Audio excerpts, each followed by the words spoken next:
الحمد لله الذي يبدع الأخلاق والتفضيل، والصلاة والسلام على سيد الأنبياء والمرسلين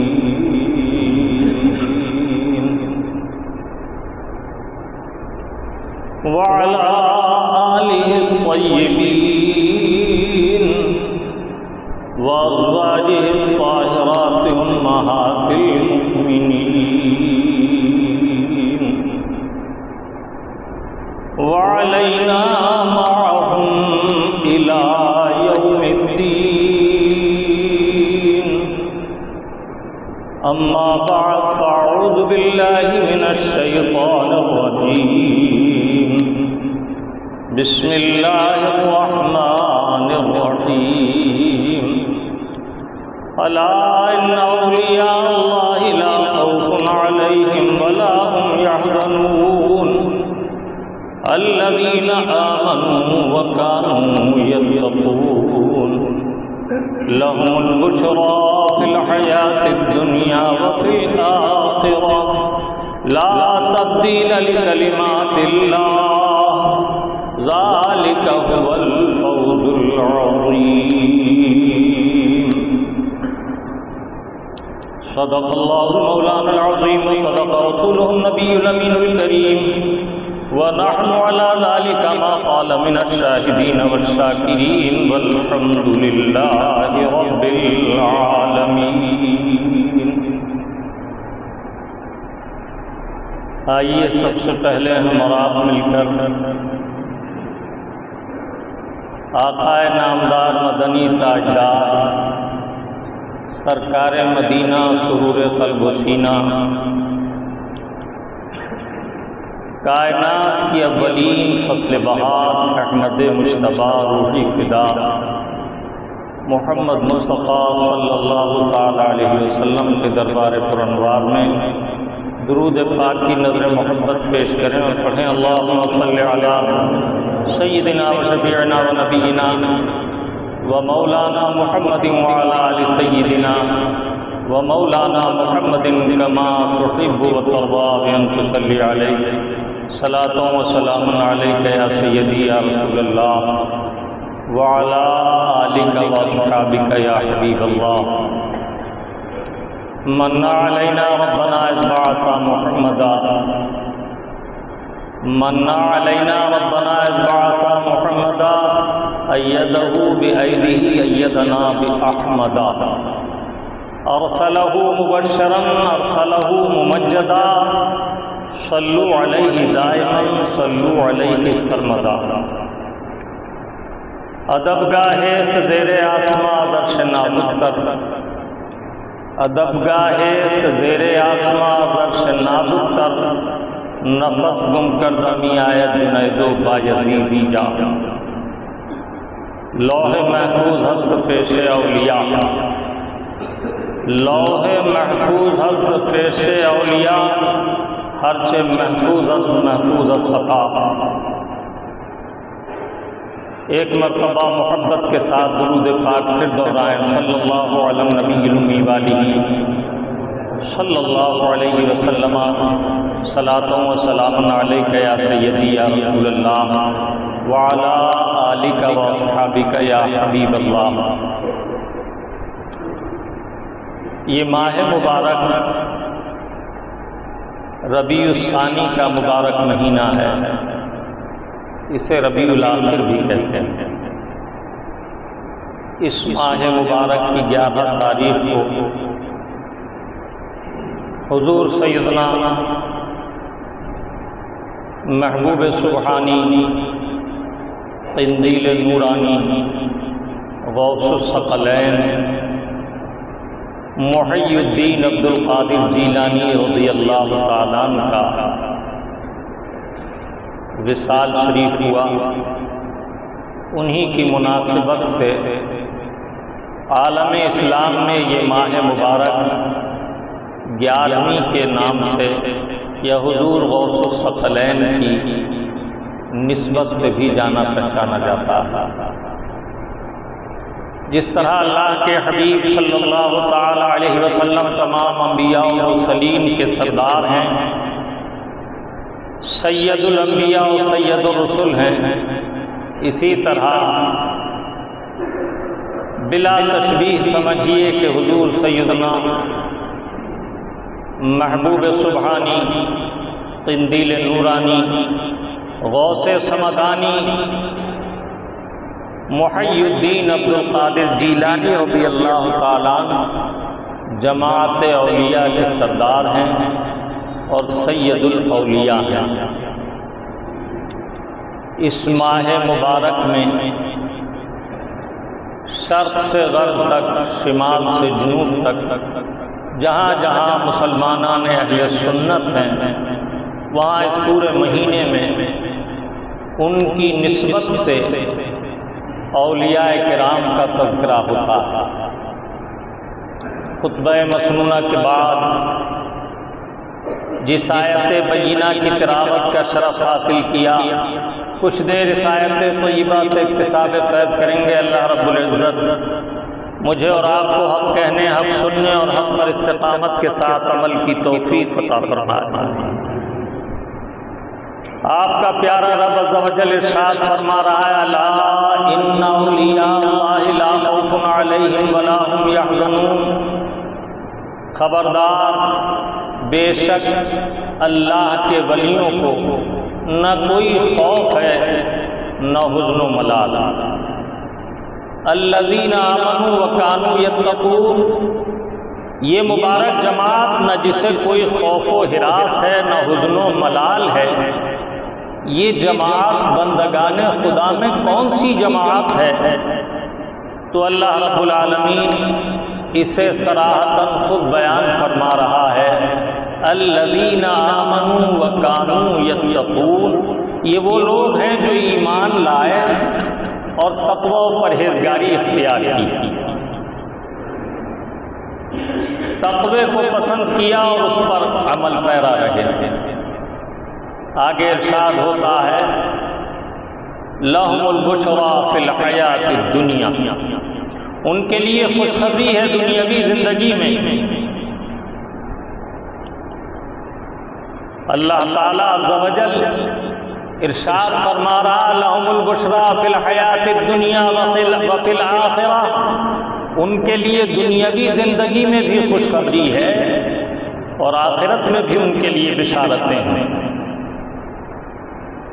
لا تبدیل لکلمات اللہ، اللہ کے فیصلے بدلتے نہیں، اس کے کلمات میں کوئی تبدیلی نہیں آتی۔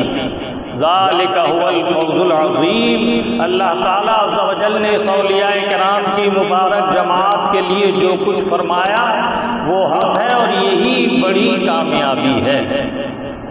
کچھ دیر اس آیت طیبہ کا تفسیری نقطہ نظر سے جائزہ لیں گے، لیکن اس سے پہلے یہ جانیے کہ ولی کیا ہے اور دنیا میں ولی کی ضرورت کیا ہے۔ اللہ تعالیٰ عز و جل نے اپنے محبوب پاک صاحب الاولاد صلی اللہ تعالی علیہ وسلم کو خاتم المرسلین بنا کر بھیجا اور ان پر دین کی تکمیل فرما دی۔ اللہ کے حبیب صلی اللہ تعالی علیہ وسلم نے اعلان فرمایا، لا نبی بعدی انا خاتم النبیین، میرے بعد کوئی نبی نہیں آئے گا، میں آخری نبی و رسول ہوں۔ خاتم المرسلین صلی اللہ تعالی علیہ وسلم کو اللہ رب العالمین نے جس مقصد کے لیے بھیجا تھا، اللہ کے حبیب نے احکام شرعی کو بتمام و کمال امت تک پہنچایا ہے۔ اس لیے کہ نبی کا فریضہ ہی یہ ہوتا ہے کہ جس مقصد سے ان کی بعثت ہوئی ہے وہ احکام الہیہ اور فیضان الہیہ کو بندگان خدا تک پہنچا دیں، اور جب دین کی تکمیل ہو گئی تو اللہ رب العزت نے اپنے محبوب کو اپنے قرب خاص میں بلا لیا۔ اب یہ محترم بشان کام جو اللہ کے حبیب کے دست مبارک سے پائے تکمیل کو پہنچا، اس کے لیے ضرورت تھی کہ اس مبارک کام کو زندہ رکھا جائے اور قیامت تک یہ سلسلہ جاری و ساری رہے، تو اللہ رب العزت نے یہ مبارک کام ترسیل احکام اور باطنی ترسیل فیضان، یوں کہیے کہ قرآن اور تفہیم قرآن، قرآن اور تعلیم قرآن اور اللہ رب العزت کا باطنی فیضان قیامت تک کے آنے والے مسلمانوں میں جاری رہے، اس کا کام اللہ تعالیٰ عز و جل نے دو مبارک جماعتوں کو سونپ دیا۔ ایک جماعت کا نام ہے علماء ربانین، دوسری جماعت کا نام ہے اولیاء کاملین۔ قیامت تک دین حق میں علماء حقہ اور اولیاء کرام ہوتے رہیں گے۔ جس درخت کا تعلق جڑ سے قائم رہتا ہے وہ درخت سرسبز و شاداب رہتا ہے، اور جس کا تعلق جڑ سے منقطع ہوتا ہے اس کی جڑ میں روگ لگ جاتا ہے، بیماری آ جاتی ہے، اسے گلا کھا دیتی ہے جڑ کو، تو کچھ دن کے بعد آہستہ آہستہ وہ درخت بھی سوکھ کر اپنی پتیوں کو جھاڑ دیتا ہے، اور اب وہ سرسبز و شاداب نہیں رہتا بلکہ ایک سوکھا ہوا خشک لکڑی کا ٹھنٹ بن جاتا ہے۔ بلا تشبیہ جس کا تعلق ایمان سے ہے وہ زندہ ہے اور فیضان دین و ایمان وہاں جاری ہے۔ یہی وجہ ہے کہ جب تک قوم بنی اسرائیل حقانیت پر قائم رہی تو اس جماعت میں اللہ کے ولی ہوئے، اس لیے کہ جس پیڑ کی، جس درخت کی جڑ صحیح ہوتی ہے اس پر برگ و بار، گل بوٹے اور پھل لگا کرتے ہیں۔ تو جب تک یہ قوم موسیٰ علیہ السلام حقانیت پر قائم تھی تب تک اس میں اولیاء کاملین ہوتے رہے۔ اصحاب کہف کی مبارک جماعت اسی دین موسوی کے اولیاء کرام کی جماعت ہے۔ آصف بن برقیہ اسی جماعت کے ایک ولی کامل ہوئے، حضرت سیدہ مریم اسی جماعت کی ایک ولیہ کاملہ ہوئی، لیکن جب یہ دین منسوخ کر دیا گیا اور انہوں نے احکام الہیہ کا انحراف کیا اور کفر و شرک میں مبتلا ہو گئے، تو اب آپ نے کہیں سنا ہے کہ کسی یہودی کے یہاں یا کسی عیسائی کے یہاں کوئی اللہ کا ولی ہے؟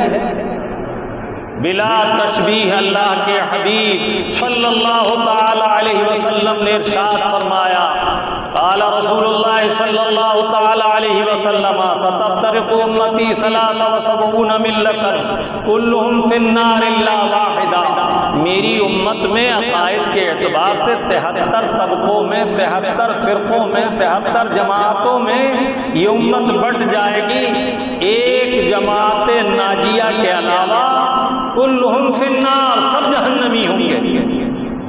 قیل من ہی یا رسول اللہ، اب کیا اللہ کے حبیب وہ جنتی جماعت کون سی ہے؟ قال ما انا علیہ واصحابی، جو میرے اور میرے صحابہ کے طریقے پر ہو۔ تو ایمان والا وہ جو مذہب اہل سنت پر قائم ہے، یہی وجہ ہے کہ اہل سنت ایمان والے ہیں تو ان میں آج بھی اولیاء کرام پیدا ہو رہے ہیں اور قیامت تک ہوتے رہیں گے۔ آپ نے دیوبند میں سنا ہے کہ کوئی ولی آرام کر رہے ہیں ان کا اور سوتا ہے، نجد میں سنا ہے کہ کوئی ولی ہے جن کا اور سوتا ہے۔ آئیے اہل سنت کے ہاں دیکھیے، بمبئی چلے جائیے تو مخدوم ماہمی رحمۃ اللہ تعالی، حضرت علی رحمۃ اللہ تعالی علیہ، اسی طرح اور بہت سے اولیاء کرام اس سرزمین پر آرام فرما رہے ہیں۔ پاک پٹن شریف جائیے یا حضرت سیدی شمس ترکی کے یہاں جائیے یا آپ محبوب الہی نظام الدین دہلوی کے یہاں جائیے، یا قطب الدین بختیار کاکی کے یہاں جائیے یا خواجہ اجمیری کی بارگاہ میں جائیے، کلیئر شریف میں حضرت علاء الدین علی رحمۃ اللہ علیہ کے یہاں جائیے، صابر پاک میں جائیے، بریلی شریف میں امام احمد رضا حجت الاسلام مفتی اعظم کے مزارات دیکھیے، ہر طرف آپ کو اہل سنت کے یہاں۔ اب اس ملک کے دائرے سے نکل جائیے تو بغداد معلیٰ میں سید الاولیاء غوث الثقلین کو پائیے۔ اسی طرح اگر پاکستان چلے جائیے تو وہاں بھی بہت سے اولیاء کرام ہیں۔ داتا حجویری علی حجویری رحمۃ اللہ علیہ کا لاہور میں بڑا عظیم الشان دربار ہے، دنوں رات لنگر جاری رہتا ہے۔ یہ اولیاء کرام کی مبارک جماعت کے افراد جس خطے میں بھی آپ پائیے گا اہل سنت میں ملیں گے۔ معلوم ہوا کہ اولیاء کرام دین کی حقانیت کی پہچان ہے۔ اولیاء کرام دین کی حقانیت کی پہچان ہے۔ جو دین حق پر گامزن ہیں ان میں ولی ہوتے رہیں گے، اور جو دین حق سے بہک گئے، بھٹک گئے، ضالین ہو گئے، ان فرقوں میں آپ کوئی ولی نہ پائیے گا۔ کیا آپ نے سنا ہے کہ قادیانیوں میں کوئی ولی ہوتا ہے؟ کیا سنا ہے کہ اہل تشیع میں کوئی ولی رافضی ہے؟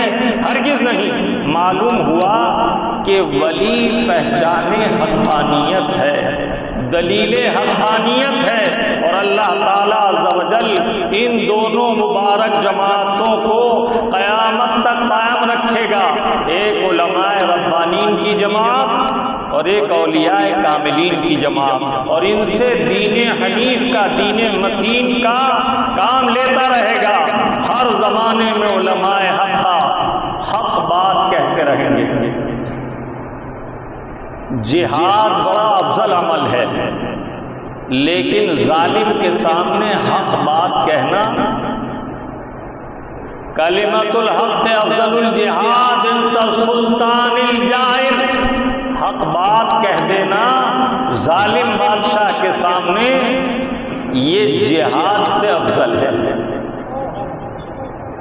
تو علماء حق مسند و منبر و محراب سے ہر زمانے میں یہ پہچان کراتے رہیں گے کہ اہل حق کون ہیں اور اہل باطل کون ہیں۔ اب میں آپ کو زیادہ دیر خلیان میں رکھ کر چند باتیں اب کروں۔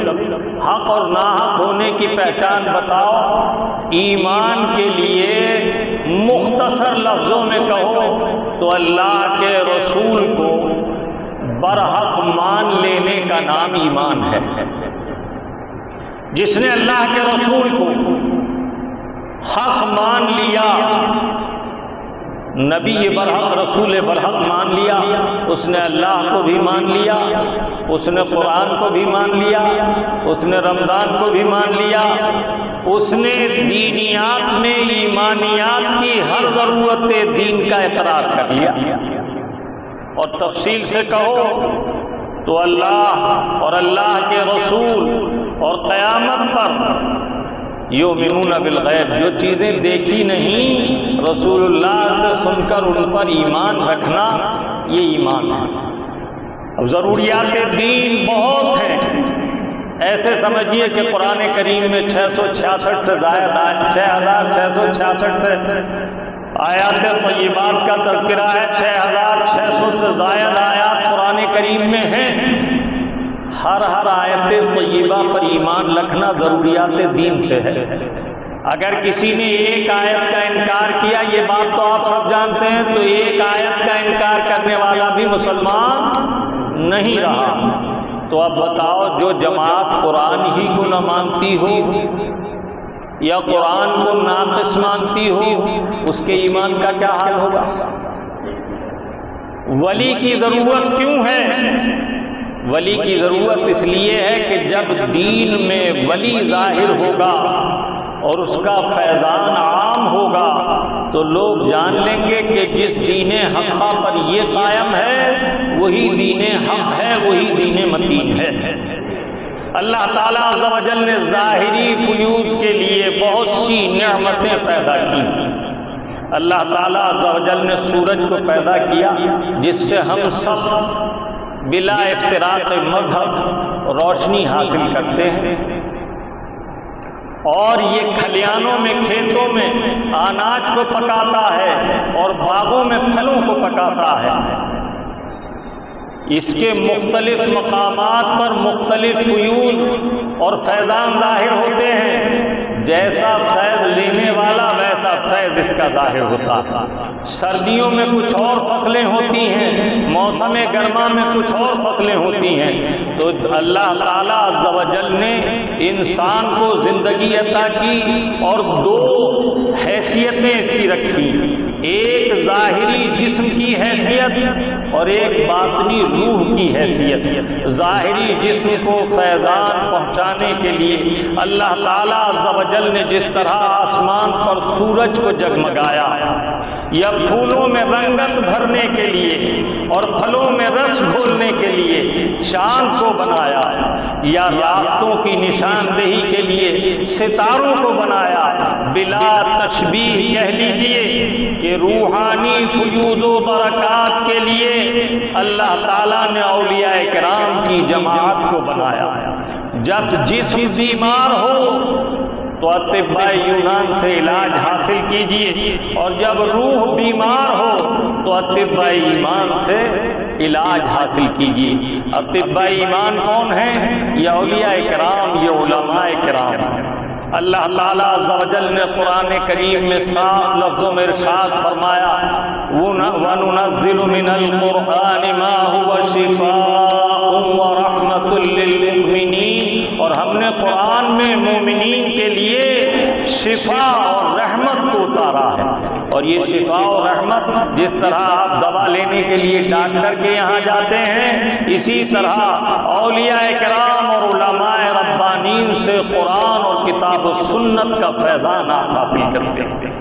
میرے آقا صلی اللہ تعالی علیہ وسلم نے حدیث طیبہ میں ارشاد فرمایا، القلب تصدع کما یصدع الحدید اذا اصابہ الماء، دل بھی زنگآلود ہوتا ہے جس طرح لوہا پانی سے ملوث ہو کر زنگآلود ہو جاتا ہے۔ قیل وما جلاؤہا یا رسول اللہ، صحابہ کرام نے عرض کیا، یا رسول اللہ اسے سیقل کرنے اور اس کی زنگ دور کرنے، اس کے چمکانے کا طریقہ کیا ہے؟ تو اللہ کے حبیب صلی اللہ تعالی علیہ وسلم نے ارشاد فرمایا، کثرت الذکر، اللہ کے ذکر کی کثرت کرنا، خوب اللہ تعالیٰ عز و جل کا ذکر کرنا، اور فرمایا وتلاوت القرآن، اور قرآن کریم کی تلاوت کرنا۔ یہ اولیاء کرام اور علماء ربانین سے ہی قرآن سیکھا جاتا، اور اس ذکر کی رغبت انہی کی مبارک مجلسوں سے حاصل ہوتی ہے۔ جیسی مجلس آپ اختیار کریں گے ویسے فوائد حاصل ہوں گے۔ یہ چند وجوہات میں نے ذکر کی اولیاء کرام کی کہ ان کی دنیا میں حاجت کیا ہے۔ عارف رومی علیہ رحمت الباری ارشاد فرماتے ہیں کہ اولیاء کرام کی صحبت کیا ہے؟ یک زمانہ صحبت با اولیاء بہتر از 100 سالہ طاعت بے ریا۔ آدمی قرآن کریم کی تلاوت کرتا ہے، عبادت کرتا ہے، لیکن اس میں ممکن ہے کہ ریا ہو جائے، دکھاوا آ جائے۔ نماز پڑھ رہا تھا، دل میں شیطان نے وسوسہ ڈالا، لوگ تمہیں دیکھ رہے ہیں، عمدہ طریقے پر اچھے طریقے سے نماز پڑھو، اس ریا نے اس عمل کو اکارت کر دیا۔ لیکن صحبت اولیاء، اللہ والوں کی مجلس دل کی اصلاح کا ذریعہ ہے۔ یہ ضرورت ہے اولیاء کرام کی۔ اولیاء کرام کی نگاہ دل کی کایا آن کی آن میں پلٹ دیتی ہے۔ اولیاء را حق قدرت دلا، تیر جستا باز گردان ذرا۔ اللہ تعالیٰ نے اولیاء کرام کو یہ قوت و تصرف اختیار دیا ہے، یہ اختیار عطا کیا ہے کہ وہ چاہیں تو چھوٹا ہوا تیر نشانے سے پلٹ جائے۔ یہ عرفا کا کلام ہے۔ عارف رومی نے فرمایا، قرآن کریم میں اللہ رب العالمین نے ارشاد فرمایا، وَإِمَّا يُنْسِيَنَّكَ الشَّيْطَانُ فَلَا تَقْعُدْ بَعْدَ الذِّكْرَىٰ مَعَ الْقَوْمِ الظَّالِمِينَ۔ جب تم جان لو کہ یہ شخص ظالم ہے تو اس کے قریب تک نہ بیٹھو۔ اللہ والے جب ان کی مجلس میں کوئی جاتا ہے تو وہ ظالموں سے دور رہنے کی نصیحت کرتے ہیں، وہ فاسقوں فاجروں سے دور رہنے کی نصیحت کرتے ہیں اور بتاتے ہیں کہ دوست اچھے بناؤ تاکہ اللہ تعالیٰ عز و جل اور اس کا حبیب تم سے راضی ہو۔ اس لیے کہ اسلام نے ہمیں یہ سبق دیا ہے، المرء علی دین خلیلہ فلینظر لمن اخا للہ تعالی۔ دنیا میں اچھے دوست بناؤ، اس لیے کہ ہر شخص اپنے دوست کے ساتھ قیامت میں اٹھایا جائے گا۔ دیکھ تو دنیا میں آخرت کے لیے کس کا قرب اختیار کر رہا ہے، کس کے قریب رہنا چاہتا ہے۔ معلوم ہوا کہ اولیاء کرام کی اصلاح باطن کے لیے ضرورت ہے، علماء ربانین کی اصلاح ظاہر کے لیے ضرورت ہے، اور ولی بغیر علم کے نہیں ہو سکتا۔ اللہ رب العالمین ارشاد فرما رہا ہے انما یخشی اللہ من عبادہ العلماء۔ اللہ تعالیٰ کی خشیت سب سے زیادہ اللہ کے بندوں میں علم والوں میں آتی ہے۔ وجہ معرفت۔ جس شخص کو جس قدر اللہ کی ذات و صفات کی معرفت حاصل ہوگی، اس کے قلب میں اسی قدر اللہ رب العزت کی خشیت اور خوف ہوگا۔ وَهُوَ مَعَكُمْ أَيْنَمَا كُنتُمْ۔ اللہ رب العالمین فرما رہا اللہ تمہارے قریب ہے تم جہاں بھی ہو، اور اللہ تعالی ہمارے ہر عمل کو دیکھ رہا ہے۔ وَاللَّهُ بَصِيرٌ بِمَا تَعْمَلُونَ، اور اللہ تعالی تمہارے ہر کام کو دیکھ رہا ہے۔ جب تم اللہ و رسول کے دشمنوں سے دوستی کرتے ہو تو اللہ تعالیٰ دیکھ رہا ہے، ملاحظہ فرما رہا ہے۔ کیا کوئی قاہر و غالب بادشاہ کے دشمن سے دوستی کو ہاتھ بڑھائے گا؟ ہرگز نہیں۔ اس لیے شریعت طاہرہ نے حکم دیا کہ اچھے دوست بناؤ، اور روئے زمین پر سب سے زیادہ بہتر آپ کو دوست بنانے کے لیے وہ ہے جو اللہ کا مقرب بندہ، اللہ کا دوست ہے۔ اب آؤ آیت طیبہ کے کلمات سے استفادہ کریں۔ آپ کا پیارا رب عز و جل ارشاد فرما رہا ہے الا ان اولیاء اللہ، خبردار بے شک اللہ کے ولی۔ دیکھو دیوبندی وہابی اولیاء کے قریب جانے سے روکتے ہیں۔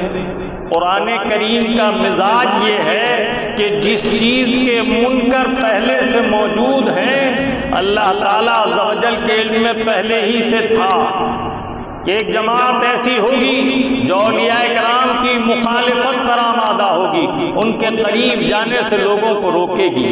تو اللہ تعالیٰ عز و جل نے یہاں دو تاکیدیں ذکر فرمائی۔ اللہ خبردار ان اولیاء اللہ، بے شک اللہ کے ولی۔ اولیاء ولی کی جمع ہے، ولیوں سے ولی بنا۔ اس کے تین معنی ہیں، ایک معنی ہے مددگار، ایک معنی ہے دوست، اور ایک معنی ہے بہت قریب۔ ولی اسے کہتے ہیں جسے اللہ کا قرب حاصل ہو جائے، جو اللہ رب العالمین سے قریب ہو جائے اسے ولی کہتے ہیں۔ اسی طرح ولی اسے کہتے ہیں جو اللہ کے دین اور اللہ کے بندوں کا مددگار ہو۔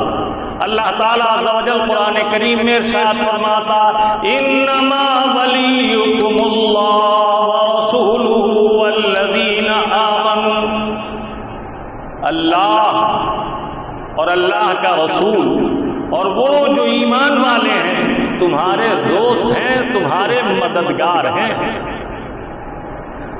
تو اللہ تعالیٰ عز و جل نے اس آیت طیبہ میں اہتمام فرمایا اس بات کا کہ مخالفین کا رد ہو، اور اللہ کے کلام میں کسی تاکید کی حاجت نہیں کہ اس کا کلام شک و ریب سے بلند و بالا۔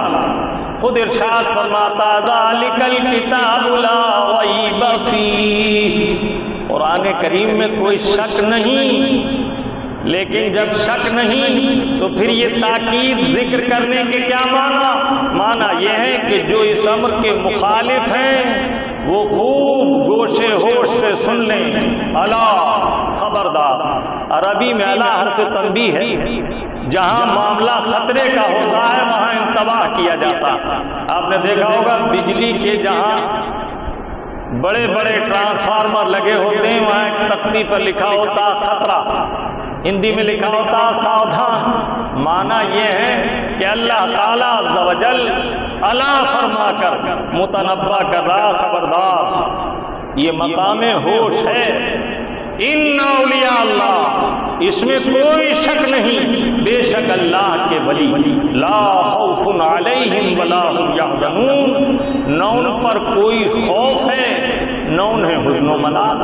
لا نافیہ، اور یہ لا نافیہ نفی کے لیے آتا ہے، معنی یہ ہے ان پر کوئی خوف نہیں، لیکن یہ لا نافیہ ہے، نفی جنس کے لیے نہیں، یعنی یہ خوف کا انکار تو کر رہا، ہر قسم کے خوف کا انکار نہیں کر رہا، بلکہ معنی یہ ہے جو خوف مضر ہے وہ خوف اللہ کے ولی کے دل پر نہیں ہوتا۔ ولا هم يحزنون، اور نہ انہیں کوئی رنج و ملال۔ خوف عربی میں آئندہ زمانے میں کسی بات کا ڈر ہو تو اسے خوف کہتے ہیں، اور گزرے ہوئے زمانے میں کسی معاملے پر رنج اور ملال دل میں آئے تو اسے عربی میں حزن کہتے ہیں۔ گویا اللہ رب العالمین اس مبارک جماعت کی تعریف کرتے ہوئے فرماتا ہے، سنو خبردار، بے شک اللہ کے محبوب بندے، اللہ کے ولی، اللہ کے دوست، اللہ کے دین کے مددگار، اللہ کا تقرب حاصل کرنے والے۔ میں نے اولیاء کا یہ تین طرح ترجمہ یوں کیا کہ یہ ولی کے تینوں معنی ہیں۔ جو اللہ کا مقرب سب سے قریبی بندہ ہو جائے وہ اللہ کا ولی۔ مشکات شریف کتاب الذکر میں ایک حدیث طیبہ ہے، جب بندہ اللہ تعالیٰ کی اطاعت و فرما برداری کرتا ہے، عبادت کرتا ہے، ذکر اذکار کی کثرت کرتا ہے، نوافل کی کثرت کرتا ہے، تو اللہ تعالیٰ عز و جل اپنے حبیب پاک کی لسان پر حدیث قدسی میں ارشاد فرماتا ہے، قبضہ الذی یقبض بہ، میں اپنے اس بندے کا ہاتھ ہو جاتا ہوں جس سے وہ پکڑتا ہے، وَنَظَرَهُ الَّذِي يَنظُرُ بِهِ، اور میں اس کی نظر بن جاتا ہوں جس سے وہ دیکھتا ہے، وَسَمْعُهُ الَّذِي يَسْمَعُ بِهِ، اور میں اس کی قوت سماعت میں آ جاتا ہوں جس سے وہ سنتا ہے۔ جبھی تو اللہ کے حبیب نے ارشاد فرمایا، انی ارا ما لا ترون، جو میں دیکھتا ہوں تم نہیں دیکھتے، انی اسمع ما لا تسمعون، جو میں سنتا ہوں تم نہیں سنتے۔ یہ بعض اہل گہلے بیوقوف اہل حدیث دیوبندی وہابی رسول اللہ کے بارے میں طرح طرح کی بےہودگیاں کرتے ہیں، اگر یہ آج کی سائنس پر بھی ذرا سی توجہ کر لیں تو انہیں اندازہ ہو جائے گا۔ ہمیں اللہ نے آنکھ عطا کی لیکن یہ مادی نور کی محتاج ہے، رات میں آنکھ کو دیکھنے کے لیے روشنی کی ضرورت ہے، اگر اندھیرا ہو جائے تو سیاہی کے سوا کچھ نظر نہیں آتا۔ لیکن اللہ کی ایک ادنا مخلوق ہے بلی، اللہ تعالیٰ نے اسے ایسی آنکھ دی کہ جیسے وہ اجالے میں دیکھتی ہے اس سے زیادہ صاف اندھیرے میں دیکھتی ہے، اپنا شکار اندھیرے میں بھی کر لیتی ہے اور اپنا راستہ اندھیرے میں بھی طے کر لیتی ہے۔ بتاؤ اللہ کی مخلوق میں انسان اشرف المخلوقات، اسے ایسی آنکھ عطا کی کہ اندھیرے میں نہیں دیکھ سکتا، لیکن بلی ادنا مخلوق، اسے ایسی آنکھ عطا کی کہ وہ اندھیرے اجالے میں یکساں دیکھتی ہے۔ ایک مثال اور عرض کروں، آپ جب بلند مینارے سے نیچے دیکھتے ہیں یا ہوائی جہاز کی کھڑکی سے نیچے دیکھتے ہیں تو آپ کو یہ مکان کی بلڈنگیں بڑی بڑی ایسی نظر آتی ہیں جیسے ماچس کی ڈبیاں رکھی ہوئی ہے نا، اور آدمی زمین پر چلتا ہوا تنکا سا دکھائی دیتا۔ چند ہزار فٹ کی بلندی پر، 40,000 فٹ پر پلین اڑ رہا، آپ نے ونڈو سے دیکھا ذرا سب آدمی دکھائی دے رہا۔ آنکھ تو آپ کی وہی ہے جو آپ قریب سے دیکھتے ہیں، لیکن آپ کی آنکھ کو اللہ نے یہ وصف دیا ہے کہ جب آپ بلندی سے کوئی چیز دیکھو گے یا نیچے سے بلندی کی چیز دیکھو گے تو جس شے کو تم دیکھو گے دور ہونے کی وجہ سے وہ چھوٹی ہو کر دکھائی دے گی۔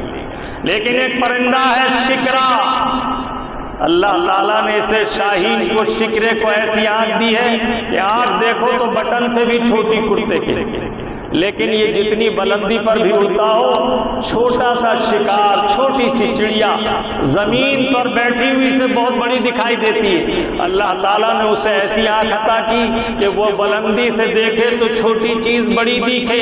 میں پوچھتا ہوں، جس پروردگار نے اپنی مخلوقات میں آنکھوں کی مختلف حیتیں اور کیفیتیں عطا کی ہیں، اس رب نے اگر اپنے محبوب کو ایسی نگاہ عطا کر دی کہ وہ شرق سے غرب تک دیکھیں تو اس میں کسی کے پیٹ میں درد ہونے کی کیا بات ہے؟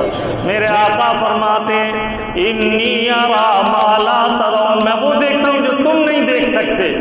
اور ارشاد فرماتے ہیں اردت علی امتی فرأیت مشارقها ومغاربها، میری امت کو اللہ تعالیٰ نے میرے سامنے پیش کیا تو میں نے ساری امت کو ایسے ملاحظہ کر لیا کہ مشرق و مغرب کا بھی کوئی باقی نہ رہا۔ اور اللہ تعالیٰ عز و جل نے انہیں اسی لیے گواہ بنا کر بھیجا، وہ تمہارے دل کے خطرات سے بھی باخبر ہیں۔ یہاں مندروں کو چندہ دو، یہاں غیر مسلموں کو گلے سے لگاؤ، کل نہ چھپا سکو گے، اس لیے کہ وہ حبیب پاک گواہ ہیں تمہارے ہر عمل کے۔ اور اللہ کے حبیب فرماتے ہیں شاہدن علی من آمن بالایمان وعلی من کفر بالکفر وعلی من نافق بالنفاق، شہیدن کا ترجمہ اٹھا کر دیکھو، تفسیر نیشاپوری میں یہی ہے کہ اللہ کے حبیب تمہارے ایمان کے، تمہارے کفر کے، تمہارے نفاق کے گواہ۔ جسے اللہ کے حبیب نے جو فرما دیا وہ حق ہے۔ تو میں عرض کر رہا تھا کہ اولیاء کرام کو اللہ تعالیٰ نے یہ قوت عطا کی ہے کہ لوح محفوظ حق پیش اولیاء۔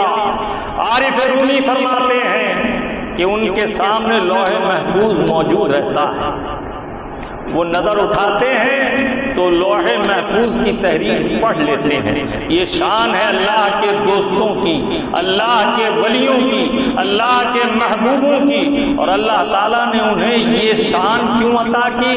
تاکہ خلق خدا کی وہ اصلاح فرمائیں۔ حضرت سیدنا جنید بغدادی رضی اللہ تعالیٰ کا عہد مبارک تھا۔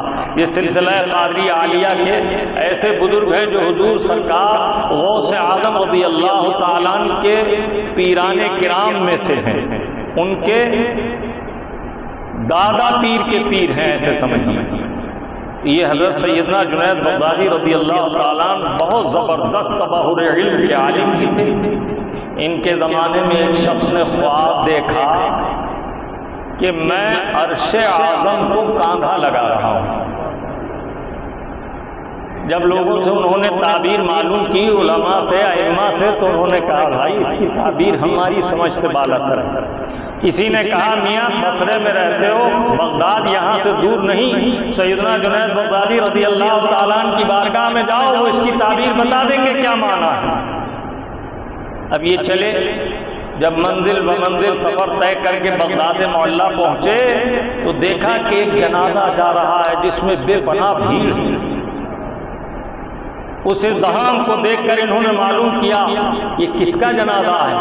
بتانے والوں نے بتایا کہ حضور سیدنا جنید بغدادی رضی اللہ تعالیٰ نے پردہ فرمایا، ان کا وصال ہو گیا، یہ ان کا جنازہ ہے۔ جسے دیکھنا ہو تذکرۃ الاولیاء میں یہ واقعہ دیکھ سکتا ہے، اور کرامات اولیاء میں امام سمہودی رحمۃ اللہ تعالی علیہ نے بھی اسناد سے فرمایا، امام جلال الدین سیوطی علیہ رحمت نے بھی اپنی کتاب میں نقل فرمایا۔ بہرحال جب وہ وہاں قریب پہنچے تو دل میں ارادہ ہوا کہ کاندھا لگا دوں۔ بڑی سعادت اور خوش نصیبی کی بات ہے، اس لیے کہ علماء صلحاء اولیاء کے جنازے کو کاندھا دینے والا اللہ کے فضل سے بخش دیا جاتا اور اللہ تعالیٰ اسے جنت عطا کرتا۔ دیکھو اللہ والوں کی شان اور ان کا فیضان۔ اللہ کے حبیب صلی اللہ تعالیٰ علیہ وسلم کا ایک اعلیٰ امتی جنازہ جا رہا، کاندھا لگانے کے ارادے سے قریب پہنچے، دل میں وہی خیال ہے کاش ظاہری حیات میں پا لیتا تو میرے خواب کی تعبیر مل جاتی۔ جیسے ہی کاندھا لگایا جنازہ پاک سے آواز آئی، ھذا تعبیر رؤیاک کما قال النبی الکریم صلی اللہ تعالی علیہ وسلم قلب المؤمن عرش اللہ، یہ تیرے خواب کی تعبیر ہے۔ اللہ کے حبیب نے فرمایا مومن کا قلب عرش الہی۔ ارے ان دلوں کو آلودہ مت کرو، انہیں ستھرا رکھو، اس میں ایمان کی جلا کو جگمگانے دو، تجلی الہی اور انوار مصطفیٰ سے اسے روشن تو ہونے دو۔ اللہ کے حبیب نے ارشاد فرمایا اتقوا فراست المؤمن لأنہ ينظر بنور اللہ، مومن کی فراست سے ڈرو اس لیے کہ وہ جب دیکھتا ہے تو اللہ کے نور سے دیکھتا ہے۔ یہی وجہ ہے کہ حضور سیدنا غوث اعظم عبد القادر محی الدین جیلانی رضی اللہ تعالیٰ عنہ منبر سے اعلان فرماتے ہیں نظرت فی بلاد اللہ جمعا کخردلۃ علی حکم اتصالی، میں اللہ کے شہروں کو ایسے دیکھتا ہوں جیسے میری ہتھیلی پر رائی کا دانہ۔ اب یہ بات وہ کیا سمجھے گا جس کے دل میں نور ایمان ہی نہیں؟ نور معرفت تو نور ایمان کے بعد کی منزل ہے، نور معرفت تو ایمان والوں کے دل میں جلوگر ہوتا ہے۔ جو رسول اللہ کو بے خبر بتائیں ان کے دل میں نور کی جگمگاہٹ کہاں ہوگی؟ اللہ تبارک و تعالی ہمیں اور آپ کو علماء ربانی اور اولیاء کاملین کی محبت کا جذبہ عطا فرمائے اور ان سے دین اور دنیا اور آخرت کا صحیح فیضان حاصل کرنے کا شعور عطا فرمائے۔ آئندہ جمعے میں انشاءاللہ الرحمن اسی آیت طیبہ پر پھر گفتگو کروں گا، اس لیے کہ لفظ ولی کے معنی، پھر خوف اور حزن میں فرق، پھر ان لوگوں کا اللہ کی بارگاہ میں اللہ کی خشیت کے بعد ہر خوف سے بے خوف ہو جانا، یہ کیوں کر آیا؟ اس وضاحت کو جب آپ اس آیت کی روشنی میں سنیں گے تو اندازہ ہوگا رسول اللہ کے غلام حضرت سفینہ راستے میں جنگل میں گئے، راستہ بھٹک گئے، آپ نے دیکھا ایک شیر دم ہلا رہا ہے، اس کے قریب گئے اور فرمایا میں رسول اللہ کا غلام ہوں، راستہ بھول گیا ہوں۔ شیر دم ہلاتا ہوا کتے کی طرح آگے آگے چلنے لگا، جب راستے پر یہ آئے تو اب یہ ٹھہر گیا، حضرت سفینہ نے راستے کو پہچان لیا، یہ آگے بڑھ گئے اور یہ شیر واپس چلا گیا۔ یہ ہے سچے غلامان مصطفیٰ کی حیثیت۔ آج ہم یہود و نصارہ کے تابع دار ہو گئے، لباس ان کا پسند، چہرہ بشرا ان کا پسند، ادائیں ان کی پسند، کلچر ان کا پسند، نام کے مسلمان ہیں۔ اللہ تبارک و تعالی ہمیں اور آپ کو ایمانی حلاوت عطا فرمائے۔ اللہ کے محبوب کی جو سنت سے اعراض کرتا ہے اسے ایمان کی حلاوت نصیب نہیں ہوتی، یہ حدیث مصطفیٰ ہے۔ ایمان کی اصل لذت کو وہ کیا جانے؟ بیمار زبانوں کو برا لگتا ہے پانی، بیمار زبانوں کو برا لگتا ہے پانی، جب وہ بیمار ہوتا ہے مریض تو مرض کی وجہ سے اس کی زبان میں کڑواہٹ آ جاتی تو وہ میٹھے پانی کو بھی کڑوا بتاتا ہے، دکھتی ہوئی آنکھوں کو برا لگتا ہے سورج، جب آنکھیں دکھ رہی ہوں تو سورج کی روشنی اس کی آنکھوں میں چبھن پیدا کرتی ہے۔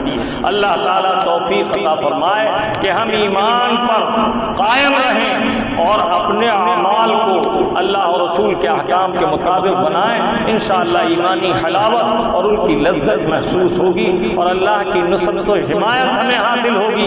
وَلَا تَهِنُوا وَلَا تَحْزَنُوا وَأَنْتُمُ الْأَعْلَوْنَ إِن كُنتُم مُّؤْمِنِينَ، گھبراؤ مت، فکر مند مت ہو، تمہیں کامیابی ملے گی، شرط یہ ہے کہ مومن ہو۔ فرقوں میں بٹ کر ایمان دے بیٹھے، اب ایمان والوں کی مدد اس لیے نہیں آتی، اور جو ہیں تو گیہوں کے ساتھ دھن بھی پستے۔ کہتے رہو بد مذہبیت سے دور رہو، مذہب حق اہل سنت پر قائم رہو۔ اللہ تبارک و تعالی ہمیں اور آپ کو اس مذہب مہذب پر قائم رکھے، اسی پر خاتمہ بالخیر فرمائے۔